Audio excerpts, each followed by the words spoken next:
I was flying to New Zealand via Korea. And this guy comes to sit down next to me who was on a business trip to Korea. He was a project manager for a Danish company that made software for Forex trading. And I was working on a project at ING Bank. And so we had a lot in common with what we were doing. And so, yeah, we got talking, and he said, listen, if you're ever in Israel, I'd love to take you out to lunch. Give me a call.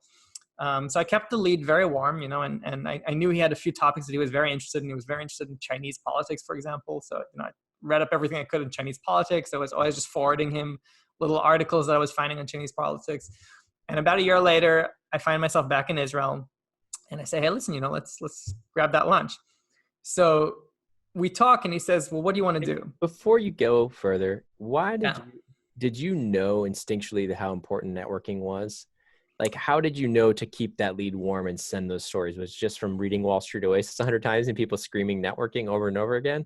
Or was it just something that comes natural to you where you felt like, hey, this guy just seems really important, I'm going to foster? Yeah. So a few things over there. So first of all, my mom is just a networking master. So I had that as an example from like a very young age. Very cool. Okay. So I think that was part of it. Another part of it was, as I mentioned, I had tried to follow the straight and narrow formula, and I was hitting doors wherever I turned, right? So It was very clear to me that I wasn't going to get into an investment bank through the front door, right? Like I hadn't done anything right to date. Right. I was going to have to do it in an alternative way.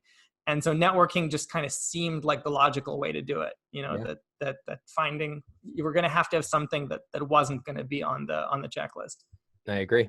I think that is.